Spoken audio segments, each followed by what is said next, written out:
أن نقول بيننا وبينكم السلف، بيننا وبينكم الكتب. كان أحمد يقول البدع بيننا وبينكم الجنائز. امام ابن ماجہ رحمہ اللہ یہ حدیث روایت کرتے ہیں کہ رسول اللہ صلی اللہ علیہ وسلم کا فرمان ہے لم تظہر الفاحشہ فی قوم قط حتی یعلنوا بها، جب بھی کسی قوم میں فاحشہ زنا علی الاعلان پھیل جائے، الا فشا فیہم الطاعون والاوجاع، تو اس قوم میں طاعون اور ایسی بیماریاں عام ہو جائیں گی التی لم تکن مضت فی اسلافہم الذین مضوا، جو ان سے پہلے گزرے ہوئے لوگوں کے دور میں نہیں تھی۔ پھر فرمایا وَلَمْ يَنْقُضُوا الْمِكْيَالَ وَالْمِيزَانَ إِلَّا أُخِذُوا بِالسِّنِينَ، اور جب بھی کوئی قوم ناپ تول میں کمی کریں گے إِلَّا أُخِذُوا بِالسِّنِينَ وَشِدَّةِ الْمَؤُونَةِ وَجَوْرِ السُّلْطَانِ عَلَيْهِمْ، جب بھی کوئی قوم ناپ تول میں کمی کرے گی تو وہ قحط سالی اور مہنگائی اور حکومت کے سلطان کے ظلم میں مبتلا ہو جائیں گے، پکڑ لیے جائیں گے۔ اخذو، ان پر یہ پکڑ ہوگی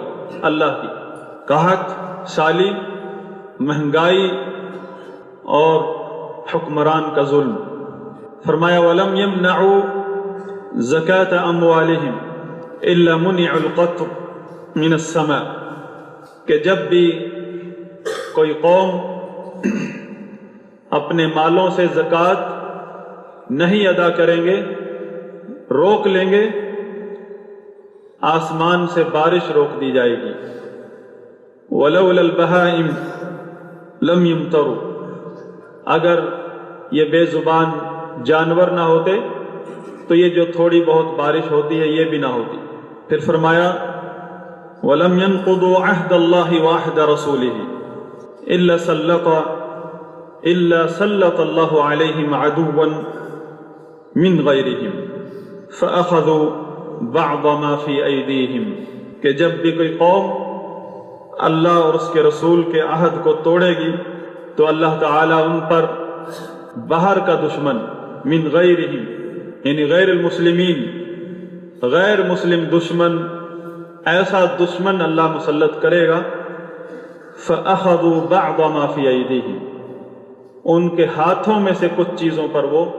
کنٹرول سنبھال لے گا، حاصل کر لے گا، ان کے ہاتھوں میں سے کچھ، بَعْضَ مَا فِي أَيْدِيهِمْ، کیونکہ اللہ کا وعدہ ہے اپنے نبی کے ساتھ کہ ایسا دشمن کبھی مسلط نہیں کروں گا کہ جو ان کو سب کے سب کو قابو میں کر لے،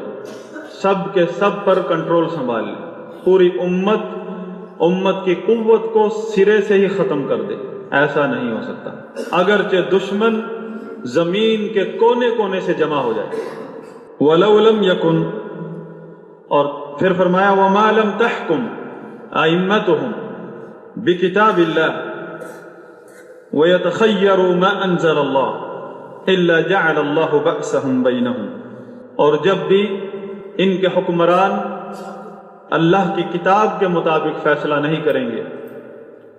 وَيَتَخَيَّرُوا مَا أَنزَلَ اللَّهُ، اور اللہ نے جو خیر نازل کی ہے اس کو قبول نہیں کریں گے، اس سے فائدہ نہیں اٹھائیں گے، إِلَّا جَعَلَ اللَّهُ بَأْسَهُمْ بَيْنَهُمْ، اللہ تعالی آپس میں جنگ لگا دے گا، خانہ جنگی پیدا ہو جائے گی امت مسلمہ کے اندر، اس ملک کے اندر، اس قوم کے اندر۔ یہ وہ گناہ ہیں جن کا وبال پوری امت، پوری قوم، پورے ملک پر آتا ہے، جس میں عوام اور حکمران، بہت سارے گناہ عوام سے متعلق ہیں، اور یہ آخری گناہ حکمران اور علماء سے متعلق ہے۔ جس کے ہاتھ میں بھی فیصلہ ہے اگر وہ اللہ کی کتاب اور اس کے نازل کردہ خیر کو قبول نہیں کرتا، اس کے مطابق فیصلہ نہیں کرتا، تو اس کا وبال پوری قوم پر آتا ہے، اور وہ ہے خانہ جنگی، بد امنی۔ حضرات گرامی، اللہ تعالیٰ کی پکڑ اور اس کا عذاب کبھی بھی اس سے مقابلہ کر کے دور نہیں ہو سکتا۔ سب سے پہلی عقل مندی یہی ہے کہ ہم اپنے گناہ کا اعتراف کریں، اور اس کے بعد سب سے پہلا فرض یہ ہے کہ ہم اس گناہ سے توبہ کر لیں، اور توبہ کا مطلب یہ ہے کہ ہم پورے عزم کے ساتھ اس گناہ کو دل سے نکال دیں، اور آئندہ اس کی طرف لوٹنے کا خیال بھی پیدا نہ ہو، اور اس پر ندامت بنیادی شرط ہے۔ یہ مطلب اپنی زندگی کو بدل لیں۔ اگر ہم اپنی زندگی کو بدل لیتے ہیں تو اللہ کی سزا بھی ہٹ جاتی ہے۔ ان اللہ لا یغیر ما بقوم حتی یغیروا ما بانفسہم۔ اللہ تعالیٰ نے یہ آیت اتاری ہے ان لوگوں کے لیے جن پر اللہ کی نعمتیں ہوتی ہیں، پھر وہ اللہ کی نعمتوں کی ناشکری کرتے ہیں، شکر کی بجائے ناشکری کرتے ہیں، نعمتوں کو بدل دیتے ہیں۔ ہم نے اس آیت کو الٹا سمجھا ہے، ہم نے اپنی حالت کو بدلا ہے، جب ہی ہم پر ہمارے حالات اللہ نے بدل دیے۔ ہم خوشحالی میں تھے، ہم عروج پر ہیں، یہ امت مسلمہ عروج پر تھی جس کے ہم قصے گاتے ہیں، لیکن وہ بات بھول جاتے ہیں کہ جب اللہ تعالیٰ نے یہ ان نعمتوں سے نوازا تھا، غلبہ، قوت، اور کوئی ہمارے سامنے آنکھ اٹھا کر دیکھنے کے قابل نہیں تھا، اتنی جرت نہیں رکھ سکتا تھا، ہمارے سمندروں میں اپنی کشتی ڈالنے کی جرت نہیں کرتا تھا، اس وقت یہ آیت بھی اللہ نے اتاری تھی کہ ان اللہ لا یغیر ما بقوم۔ یہ جو اللہ کے انعامات آئے تھے، ان کے ساتھ یہ بھی فرمان نازل ہوا تھا کہ جب تک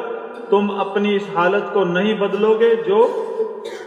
توحید و سنت والی حالت ہے، جو دین کے ساتھ تمسک کی حالت ہے، کہ اللہ کے دین کی خاطر جانیں تک قربان کر دی صحابہ کرام نے، دنیا کی پرواہ نہیں کی، اللہ کے رسول کی نصرت کی، ایمان لائے، رسول اللہ صلی اللہ علیہ وسلم کی قیادت میں جہاد کیا، اللہ کے دشمنوں کے ساتھ لڑے، پیچھے نہیں ہٹے، ہجرت کی، دنیا کو مقصد نہیں بنایا۔ جب تم اس حالت کو بدل لو گے تو اللہ بھی بدل دے گا۔ اب ہم جس حالت میں گزر رہے ہیں اس کے لیے اس آیت کی روشنی میں اس میں ہمارا جرم ثابت ہو رہا ہے کہ یہ جو تم پر حالات ہیں یہ تمہارے اپنے ہاتھوں کی کمائی ہے، تم نے اپنی حالت کو بدل دیا، تم وہ نہیں رہے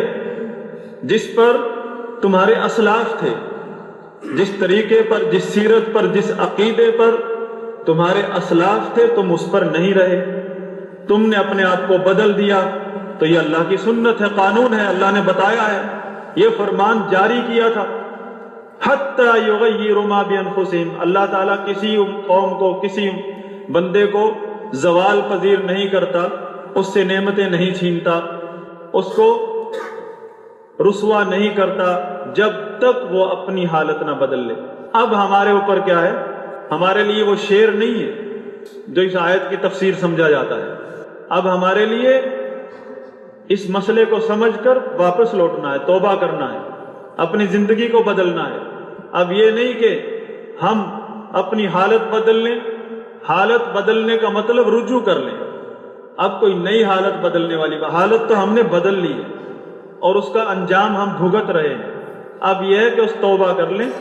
واپس لوٹ آئیں تو اللہ تعالیٰ اس سزا کو ہٹا دے گا۔ اور اس حدیث مبارکہ میں کتنی جامع حدیث، ساری ہمارے معاشرے، ہمارے ملک، ہمارے اجتماعی حالات سے تعلق سزائیں ہیں، مہنگائی کا ہونا، قحط سالی، آفتیں، سیلاب ہوں یا زلزلے ہوں، حکمرانوں کا ظلم یا بارش کا نہ ہونا، بیماریاں، حتیٰ کہ ہسپتال کم پڑ جائیں، حتیٰ کہ انتظامات کم پڑ جائیں، اور خانہ جنگی، بدامنی، ان سب کا یہ سب برے انجام ہیں، یہ سب پکڑ ہیں ہمارے اوپر، ہماری پکڑ ہے ہمارے اعمال کی وجہ سے۔ کیونکہ ہم نے اپنے آپ کو بدل لیا ہے تو اللہ تعالیٰ نے بھی بدل دیا ہماری حالت کو۔ اگر ہم چاہتے ہیں کہ اپنی پہلی حالت میں لوٹنا چاہتے ہیں تو ہمیں چاہیے کہ ہم اپنے برے اعمال کو چھوڑ دیں، اپنی اصلاح کریں، توبہ کریں، رجوع کریں اللہ کی طرف۔ حجاج بن یوسف جس کی تلوار اتنی ظالم تھی کہ وہ صحابہ کرام جن کے بارے میں اللہ کے رسول علیہ الصلوۃ والسلام نے فرمایا کہ اگر کسی صحابی کی کوئی برائی تمہارے سامنے آ جائے، ذکر ہو جائے، امسکو فامسکو، فوراً بغیر کسی تبصرے کے، فوراً اگلی بات نہیں ہے، کان میں جو ہی پڑی بات صحابہ کے بارے میں زبان کو بند کر لو، زبان تک کھولنے کی اجازت نہیں ہے۔ صحابہ ایک ایسا طبقہ ہے اور اس نے ان کے اوپر تلوار چلائی۔ صحابہ کا معاملہ ہی خاص ہے۔ کچھ لوگوں نے سوچا کہ اس ظلم کا مقابلہ کر کے اس کو مٹائیں گے۔ حسن بصری رحمہ اللہ جو کبار تابعین میں سے ہیں، انہوں نے سمجھایا کہ یہ اللہ کا قانون ہے کہ جب لوگ اب خود ظالم ہو جاتے ہیں، خود شرک اور بدعات اور اللہ اور اس کے رسول کی نافرمانیوں میں مبتلا ہو جاتے ہیں، تو یہ اللہ کا قانون ہے کہ ان پر ظالم حکمرانوں کو مسلط کر دیتا ہے۔ یہ اللہ کا عذاب ہے۔ حجاج بن یوسف کے بارے میں حسن بصری رحمہ اللہ نے فرمایا یہ اللہ کا عذاب ہے، اور اللہ کا عذاب تلواروں سے نہیں ہٹایا جاتا، اللہ کا عذاب توبہ سے ہٹتا ہے، رجوع کرنے سے ہٹتا ہے۔ میرے قابل احترام بزرگوں، دوستوں، ساتھیوں، بھائیوں، اسی طرح اور جرائم ہیں جن کی وجہ سے پوری قوم، پوری امت پر وبال آتا ہے۔ سماک بن الولید الحنفی ابن عباس رضی اللہ عنہما سے مدینہ منورہ میں ملاقات کرتے ہیں اور ان سے سوال کرتے ہیں، ما تقول فی سلطان علینا یظلمون ویشتموننا یعتدون علینا فی صدقاتنا الا نمنعہم؟ آپ کیا فرماتے ہیں، کیا فتویٰ ہے آپ کا ایسے حکمران کے بارے میں جو ہم پر حکومت کرتا ہے، حکومت کرتے ہیں اور ظلم کرتے ہیں اور ہمیں برا بھلا کہتے ہیں، ہمیں اچھا بھی نہیں سمجھتے اور ہم پر زیادتی کرتے ہیں، ہمارے صدقات مال ہم سے ناحق لیتے ہیں۔ الا نمنعہم، کیا ہم ان سے بائیکاٹ نہ کر لیں؟ بائیکاٹ کے بارے میں مشورہ، فتویٰ لے رہے ہیں کہ اب تو حد ہو گئی، اب ہم ان کے ساتھ نہیں چل سکتے۔ ابن عباس رضی اللہ عنہما نے فرمایا لا اعتہم یا حنفی، او حنفی ہرگز نہیں کر ایسا، بلکہ ان کو دو، وہ ظلمن بھی لیتے ہیں تو دو، بائیکاٹ کرنے کا حق نہیں ہے آپ کو۔ فرمایا یا حنفی الجماعت او حنفی، جماعت لازم پکڑو، جماعت کو لازم پکڑو۔ انما ہلکت الامم الخالیہ بتفرقها، سابقہ امتیں، قومیں جتنی جو ہلاک ہوئی ہیں وہ تفرقے کی وجہ سے ہلاک ہوئی ہیں۔ اما سمعت اللہ عز وجل یقول واعتصموا بحبل اللہ جمیعا ولا تفرقوا، کیا تم نے اللہ کو یہ فرمان نہیں سنا، واعتصموا بحبل اللہ جمیعا، سب مل کر اللہ کی رسی کو پکڑ لو مضبوطی سے، ولا تفرقوا، اور تفرقہ مت کرو۔ یہ امام ابن ابی حاتم نے تفسیر کے اندر ابن عباس رضی اللہ عنہما کا یہ فرمان روایت کیا ہے۔ اور اسی طرح امام طبری رحمہ اللہ نے تفسیر میں سیدنا ابن مسعود رضی اللہ عنہ کا یہ فرمان حبل اللہ کی تفسیر میں ذکر کیا ہے، وَاعْتَصِمُوا بِحَبْلِ اللَّهِ جَمِيعًا وَلَا تَفَرَّقُوا، اللہ کی رسی کو مضبوطی سے مل کر تھام لو اور تفرقہ مت کرو۔ قال الجماعہ، اللہ کی رسی سے مراد جماعت ہے، اور تفرقے سے مراد حکمرانوں کے ساتھ، حکمران کے مقابلے میں حزب اختلاف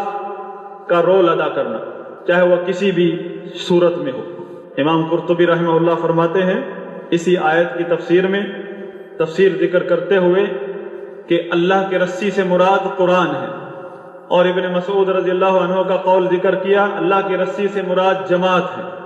امام قرطبی رحمہ اللہ فرماتے ہیں والمعنی متقارب متداخل، یہ دونوں معنی متقارب ہیں، ایک دوسرے میں داخل ہیں۔ فإن اللہ یأمر بالالفہ، اللہ تعالی الفت اتفاق کا حکم دیتا ہے، وینہی عن الفرقہ، اور تفرقے سے منع کرتا ہے۔ فإن الفرقۃ ہلاکۃ، تفرقہ ہلاکت ہے، والجماعۃ نجات، اور جماعت اتفاق اتحاد یہ نجات ہے، پوری قوم کی نجات ہے۔ اگر آپ اللہ کی رسی سے مراد قرآن لے لیں، پھر بھی قرآن کا حکم یہ ہے کہ ولا تفرقوا، تفسیر میں کوئی تعارض نہیں ہے، یعنی حکمرانوں کی غلطیوں کو، ان کے ظلم و ستم کو، ان کی لا دینی کو، یعنی کم علمی کو، جہالتوں کو دلیل بنا کر ملک کے اندر تفرقے کا ماحول پیدا کرنا، حزب اختلاف کا رول ادا کرنا، چاہے اس کو کسی ملک میں قانونی درجہ دے دیا جائے، لیکن شریعت میں اس کو کوئی حیثیت نہیں ہے سوائے اس کے کہ یہ تفرقے کا راستہ ہے جس کا وبال پورے ملک پر آتا ہے، اور پوری قوم اور اسلام کا غلبہ اس قوم کے اتحاد میں۔ اب اتحاد کیا ہے؟ اقول ما تسمعون واستغفر اللہ لی ولکم ولسائر المسلمین۔ آپ نے کئی لوگوں سے سنا ہوگا یہ چھوڑو، یہ شرک، یہ بدعات، یہ غلط، یہ حرام، یہ جائز، یہ کہ ایک دوسرے کے خلاف مت بولو۔ وہ بھی اتحاد کی دعوت دیتے ہیں کہ ہمارے حالات اس کی اجازت نہیں دیتے کہ آپ عقیدے کی بات کریں، عقیدے سے تفرقہ پھیلتا ہے، دین کی بات کرنے سے تفرقہ پھیلتا ہے، دین کی تعلیم دینے سے، غلط صحیح بتانے سے کہتے ہیں تفرقہ پھیلتا ہے، اور تفرقے سے یہود و نصارہ کو فائدہ ہوتا ہے، جبکہ جس تفرقے سے پوری ملک کو نقصان ہوتا ہے اور یہود و نصارہ کو فائدہ ہوتا ہے، اس تفرقے کو وہ قانونی شکل دینے پر تلے ہوئے ہیں۔ جماعت بمعنی اجتماع، اتحاد، اتفاق، جماعت کو لازم پکڑنا، اسی میں ایک مسلمان کی انفرادی یا اجتماعی دونوں نجات ہے۔ جماعت، لفظ جماعت کتاب و سنت کے اندر اس پر بہت زور دیا گیا ہے، لازم پکڑنا، اور جو جماعت کو لازم نہ پکڑے وہ تفرقے کا شکار ہے، اور جس نے جماعت کو ایک بالشت کے برابر بھی چھوڑا اور اس حالت میں مر گیا کہ جماعت سے نکلا ہوا تھا، اس کی موت کو نبی صلی اللہ علیہ وسلم نے اس موت سے تشبیہ دی ہے جو دور جاہلیت کی موت ہے، قبل از اسلام کی موت۔ وہ جماعت ہے کیا؟ جس میں ایک بندے کے دین کی حفاظت ہے اور مسلمانوں کے ملکوں اور پوری قوم کی حفاظت ہے، نہ تو شیطان اور دجاجلہ جو اہل بدعت ہیں ان کا حملہ ہو سکتا ہے ایک بندے کے عقیدے پر جماعت کو لازم پکڑنے کی وجہ سے، اور نہ ہی یہود و نصارہ چاہے پوری دنیا سے جمع ہو جائیں وہ ہمارے بارڈر کو کمزور کر سکتے ہیں اس جماعت کو لازم پکڑنے کی وجہ سے۔ جماعت دراصل شریعت کے اندر دو معنوں میں اس کا استعمال ہوا ہے، تیسرا کوئی معنی نہیں جو جماعت کو لازم پکڑنے کا جو حکم ہے، ورنہ تو نماز باجماعت ادا کرنا یہ بھی ایک جماعت ہے۔ جماعت بمانے جماعت الدین، جماعت عقیدہ بمانے عقیدہ۔ اللہ کے نبی صلی اللہ علیہ وسلم نے اپنی امت کے بارے میں اس امت میں جو گمراہیاں پیدا ہوں گی، جو انحرافات پیدا ہوں گے، ان کا ذکر فرماتے ہوئے فرمایا کہ جس یہود و نصارہ کے 71-72 فرقے بنے، ستفترق امتی، میری امت 73 فرقوں میں جدا جدا ہو جائے گی، بکھر جائے گی، کلھا فی النار، سب کے سب جہنم میں، الا واحدہ، سوائے ایک کے۔ صحابہ نے پوچھا من ہی یا رسول اللہ، وہ کون ہے؟ آپ صلی اللہ علیہ وسلم نے فرمایا ہم من کان مثل ما انا علیہ اليوم اصحابی، آج جس طریقے پر میں ہوں اور میرے صحابہ، جو بھی اس طریقے پر ہوگا وہ لوگ ہیں۔ دوسری روایت میں ہم الجماعہ، وہ جماعت ہے، یعنی جماعت سے مراد رسول اللہ صلی اللہ علیہ وسلم اور صحابہ کا مسلک، اس کو لازم پکڑنا ہر مسلمان کے لیے فرض ہے، اور اس کے لیے نہ تو تنظیم کی ضرورت ہے، نہ بیت المال کی ضرورت ہے، نہ کسی مسجد بنانے کی ضرورت ہے، نہ مدرسے کی۔ آپ اگر اکیلے ہی، پورا ملک آپ کا مخالف ہے عقیدے میں، صحابہ اور رسول اللہ صلی اللہ علیہ وسلم اور صحابہ کے مسلک کی مخالفت میں ایک طرف ہو گئے ہیں، اور آپ ایک طرف ہیں، آپ کو اکیلا چھوڑ دیا۔ ابن مسعود رضی اللہ عنہ فرماتے ہیں جماعت ما وافق الحق، یہاں جماعت سے مراد جو حق کے موافق ہے، یعنی جو حق پر ہے وہ جماعت ہے۔ وَإِن كُنْتَ وَحْدَكَ، اگرچہ تم اکیلے ہی کیوں نہ، اس جماعت کو لازم پکڑنا ہر حال میں ضروری ہے، چاہے آپ کے گھر کے لوگ، آپ کے علاقے کے لوگ، پورے ملک کے لوگ آپ کو اکیلا چھوڑ دیں، لیکن رہنا کیا ہے؟ رسول اللہ صلی اللہ علیہ وسلم کے مسلک پر ثابت قدم رہنا ہے۔ اس میں آپ کا کوئی نقصان نہیں ہوگا اگر کوئی لوگ آپ کو اکیلا چھوڑ جاتے ہیں، آپ ثابت قدم رہیں، عقیدے پر جمے رہیں۔ دوسرے جماعت کو لازم پکڑنے کا دوسرا معنی اتحاد، یہ بھی اتحاد کے معنی میں، یعنی اگر اتحاد کرنا ہے عقیدے کی بنیاد پر تو وہ ہے کتاب و سنت اور رسول اللہ صلی اللہ علیہ وسلم صحابہ کا منہج، اس پر اتحاد ہوگا، دلوں کا اتحاد۔ دلوں میں سے جو نفرتیں ہیں وہ دور جبھی ہو سکتی ہیں، جو ہمارے نظریات میں دراڑیں آ چکی ہیں وہ دور صرف اور صرف اس منہج پر آ کر ہو سکتی ہیں، ورنہ کوئی اگر کہتا ہے کہ ہم کسی اور ایشو پر اکٹھے ہو جاتے ہیں تو بالکل اجازت نہیں ہے، وہ اپنے راستہ پکڑے اور میرا راستہ اکیلے کا ایک ہے، اس میں مجھے کوئی نقصان نہیں، اور نہ ایسا اتحاد قائم کرنے کا حکم ہے، بلکہ یہ اتحاد دعات علی ابواب جہنم کا اتحاد ہے، جو عقیدے کو چھوڑ کر رسول اللہ صلی اللہ علیہ وسلم کی تعلیمات کو، مسلک کو چھوڑ کر کسی اور بنیاد پر اتحاد قائم کرتے پھریں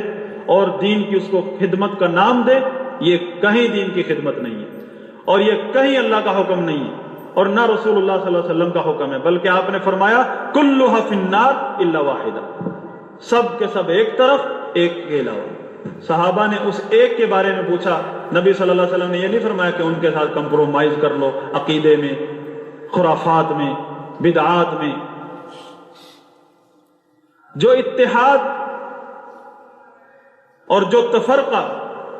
پوری قوم اور ملت کو نقصان دیتا ہے کفار کے مقابلے میں، وہ یہ ہے جو حزب اختلاف کا رول ادا کیا جاتا ہے، چاہے پارلیمنٹ میں بیٹھ کر یا اپنی اپنی تحریکیں چلا کر،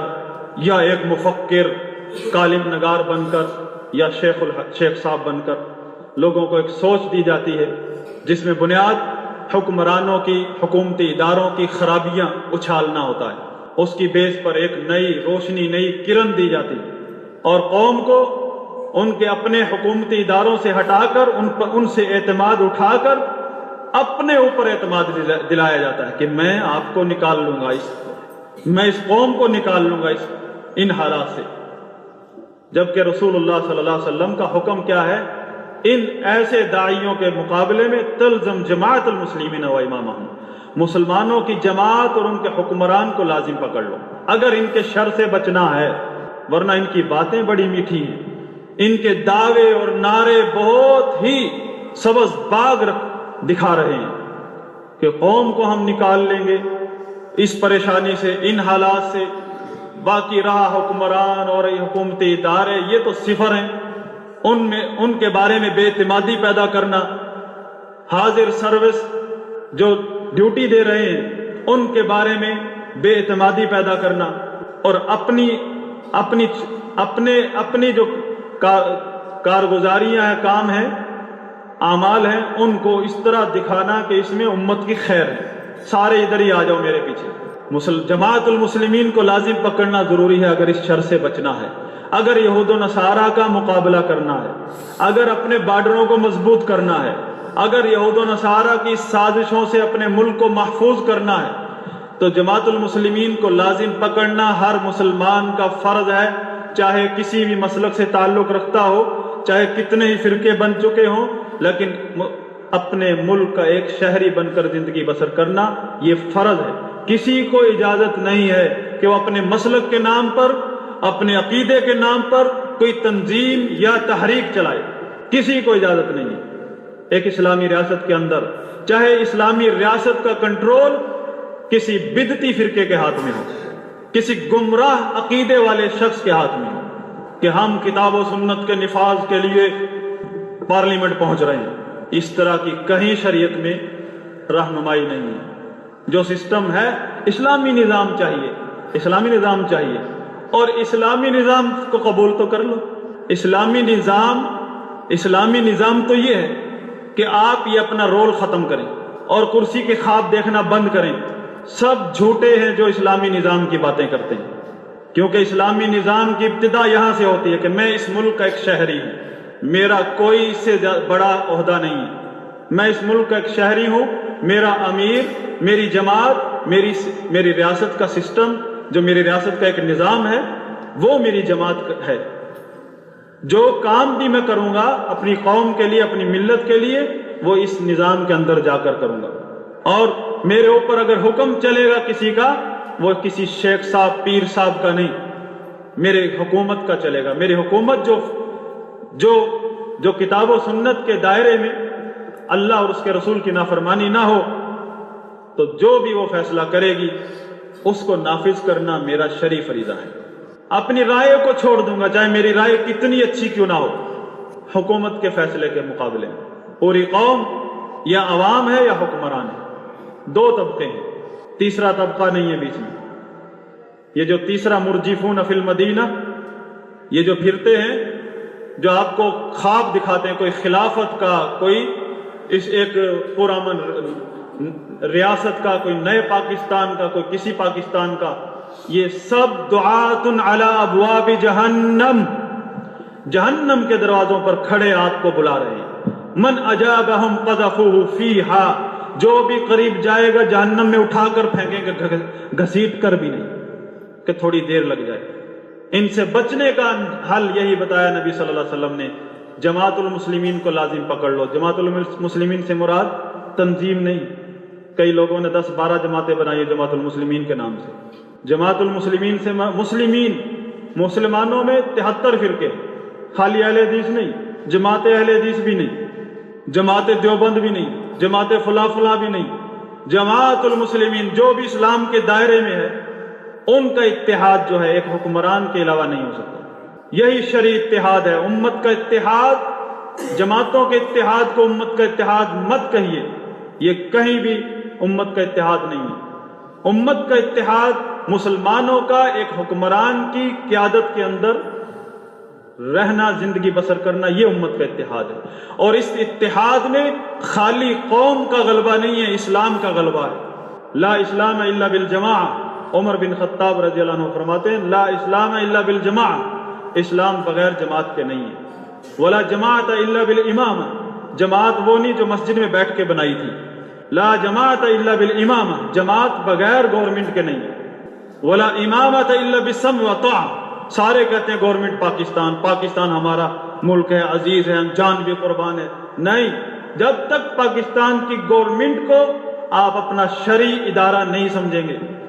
اس کی سننا اور ماننا اس کو اپنا دینی فریضہ نہیں سمجھیں گے، اس وقت تک آپ نے تسلیم نہیں کیا ہے، اور آپ کی زندگی ایک تفرقے کی زندگی، اور جو اس زندگی پر مرا دور جاہلیت کی موت مرا، چاہے کتنا ہی عبادت گزار اور علم والا ہو، عقیدے پر کوئی کمپرومائز نہیں ہے۔ چاہے خلیفہ سمیت پورے اس کی جیش اور پورا ملک اگر رسول اللہ صلی اللہ علیہ وسلم اور صحابہ کے عقیدے سے منحرف ہو جائے، میں اکیلا کھڑا رہوں گا، کسی کی نہیں مانوں گا، اور اس کے لیے کوئی ضرورت نہیں ہے کسی کے ساتھ کی،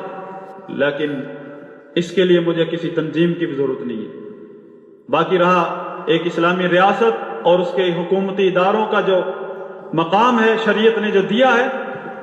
اس کو لازم پکڑنا، چاہے حکمران کسی بھی فرقے کا آ جائے، کسی بھی مسلک کے لوگ آ جائیں، وہ میرے سربراہ ہیں، ان کے پیچھے چل کر کام کروں گا، ان کے پیچھے چل کر زندگی بسر کروں گا۔ یہ میری جماعت ہے جس میں اسلام کی شان و شوکت ہے۔ باقی رہا اللہ تعالیٰ کسی کو کسی پر مسلط کر دے، کسی کو کسی پر مسلط کر دے، یہ اس کا قانون ہے، یہ اس کا قانون ہے۔ جب تک ہم اپنی اصلاح نہیں کریں گے اوپر اصلاح نہیں ہوگی۔ یہ اللہ کا قانون ہے، قرآن میں بتایا ہے کہ ہم ظالموں پر ظالموں کو مسلط کرتے ہیں۔ اللہم اعز الاسلام والمسلمین واذل الشرک والمشرکین ودمر اعداءک اعداء الدین۔ اللہم آتنا فی الدنیا حسنہ وفی الآخرۃ حسنہ وقنا عذاب النار۔ اللہم اشف مرضانا ومرضى المسلمین، اللہم اشف مرضانا ومرضى المسلمین۔